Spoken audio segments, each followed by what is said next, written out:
Tri-State's Mother's Day is this Sunday, and Mom wants a night at the races. Racing starts at 6 p.m. with street stocks, modifieds, sport mods, pro late models, and more. Bring the whole family to Quincy Raceway for an evening of excitement, cheers, and fun this Sunday. Welcome to this edition of Beyond the Bullring. I'm Bob Goff with Steve Inger. We're in studio today, and Steve's getting ready for week 3 out at the track, and a familiar face adorned the late models winner's circle on Sunday night. Who are you talking about, Bob? Austin Becerra.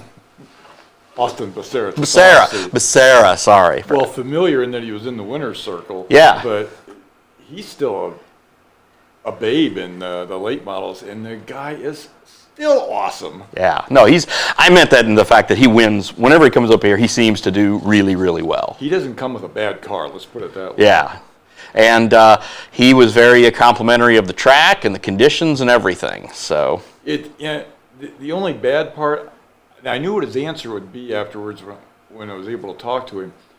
He's not going to be there on a regular basis this year. He'll be flip-flopping back and forth between his modified and the late model, which is just a shame because honestly, he might be the favorite to win both classes if he did, but in all likelihood won't be winning either one this year. So why would he not just run both? Is it just too taxing? I think so, at least at this point in his career, because he's still learning to navigate that late model. And in fairness to him, and at his age, relatively young driver, he wants to get out into the racing world and race different tracks around the region and stuff. He's won 5 track titles in Quincy. I mean, he knows he can do that, and I think he wants to continue to prove himself at other destinations. And again, the second week in a row, car count was great, weather's great. The DeLonges are really got the rabbit's foot in their pocket for the start of the season. They do, and one thing I came away with on Sunday night, and I like to get out there early to talk to drivers, et cetera, and to a man, they said, watch this car count continue to grow. Word spreading really fast about the shape of this track. It's kind of a new direction, and I would not be surprised now. I think by mid-season, we'll throw it out there, might be averaging close to right around 100 cars a week out there. That's crazy. It is. That hasn't been done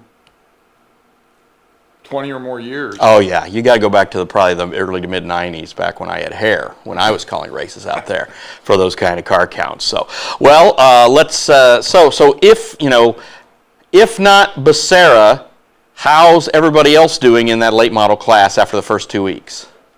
The late models, to me, are going to be one of the 2 most exciting classes as far as championship points races are concerned. We've got, on the one side of the late models, it doesn't look like Tommy Elston's going to race at least full-time this year. And that happens. You've been around racing long enough. A guy will be at a track for 3 or 4 years maybe, and he's got new plans. He's probably out of the equation. A couple of drivers at or near him also, plus defending champ Jason Perry is going to be splitting his ride with his son Aiden. So, it's highly unlikely he'll be there, or that he'll be racing every points night. And then Denny, our favorite late model lawyer, Denny Woodworth, he's off to a slow start, uncharacteristically slow, and we know he'll get whatever's wrong figured out. What that has done, especially when you have a little trouble that first week, that opens the door for a lot of other people. And the 3 I say to watch are Braden Bilger, Darren Weisinger Jr., and actually a whole conglomerate of other guys. Darren Weisinger Jr. might be the young guy now. And I'm just judging by the first couple of weeks, but he looks like a completely new guy out on the track, and he's got a new car, and he might be a name to really keep an eye on. How'd the modifieds look this week? Modifieds were strong in that you had Dave Wheatholder, who looks like the 4-time track champ, is back, and the fact, Becerra's not there, he's definitely the man to beat now, because he and Austin had some great battles last 3 or 4 years. It's going to take a mighty mighty strong effort to knock him off the throne this year.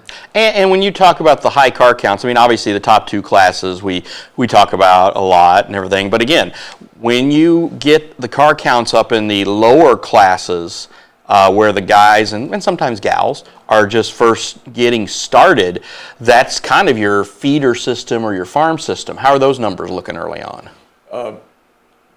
The Crown Vics, this will be their first full year. They started in mid-June last year. They've already doubled what they were last year. They're in the teens now, and that number's not going to go down. And they're putting on a much better show. Last year it was a kind of a crash fest, and they'd turn the field around and run them opposite sometimes because it was more of entertainment rather than strict racing last year. This year they're racing, and it's For points. For points, and it's really good. I mean, there's at least a half dozen of those guys that could win a feature right now any week. It's got to be a Crown Vic. You can't slip an LTD in there or anything. Got to be a Crown Vic, baby. Wow.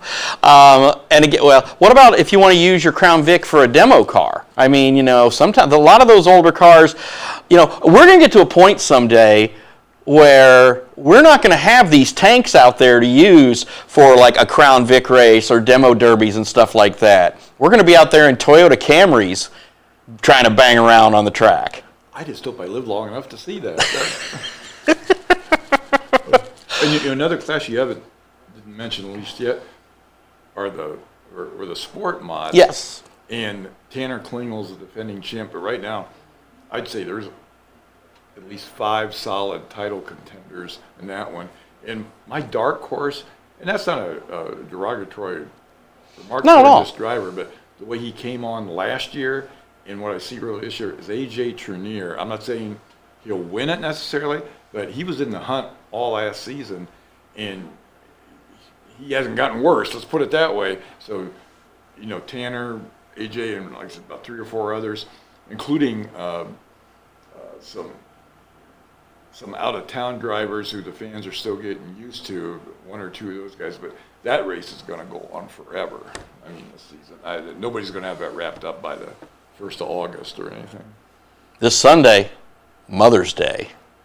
Always a big night at the track. Yeah. Got to take Mom out there, right? Mom hasn't been to the track since 99.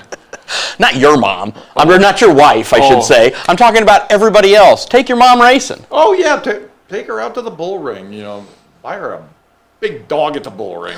Or a cheeseburger or a track burger. Oh, yeah. And the food is tremendous this year, and that's no exaggeration. What was the track burger count this week? I went back to the track burgers this week as opposed to the cheeseburgers from the week before. And 2 weeks ago they ran out of cheeseburgers. This week they ran out of conies or hot dogs. Hot dogs with sauce on them. I was told that they don't call them conies here, but yeah, they were out of those by the end of the night. So I don't know what the big sandwich this week will be that disappears. What was your personal burger consumption number this past week? It might have been 3. Was it 4 the week before or 3 the week before? It was just 2 the week before. Really? And some side dishes like fries. But I had side dishes too. You have to build yourself up as the season goes on. By mid-season, I want to be up to about 6 burgers a night. What's the record? What's your burger record for one night? Honestly, it probably was about 6. Now you got to think. You're out there how many hours? Sometimes up to 8. Yeah. Yeah. So that's 2 meals. So you could say you had lunch and dinner out there. So if you split it up that way, it doesn't look like he's a glutton. That's what I'm trying to say here. I'm trying to have your back, Steve. My intake is steady. It is. And with fries and onion rings and other things. And you also do not partake in the cold beer. No, I've never had a beer in my life, for the record. A lot of Mountain Dews and Coca-Colas, but... No cocaine? No fentanyl? I like Eric Clapton, though. That counts, I guess. So, well, anyway, I think everybody else ought to take the mom, the wife, head out to the track on Sunday night for Mother's Day, and it'll be a good time. Hopefully, you get more great weather. They're on a roll out there, and get out there and enjoy it, and get out there early. And again, take mom to dinner. Get her a hot dog, a coney. Get her a burger. Give her a couple of ice cold brewskis. She'll have a great time. One other thing before we Yes. leave.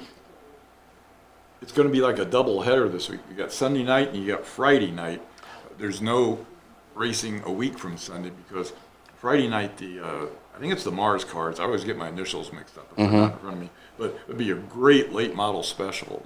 They bring their modifieds with them too. All right, so we will next week when we discuss the upcoming events, we'll have to be sure to remember to talk about Friday instead of Sunday night. So anyway, so thanks again for stopping in. Appreciate it as always.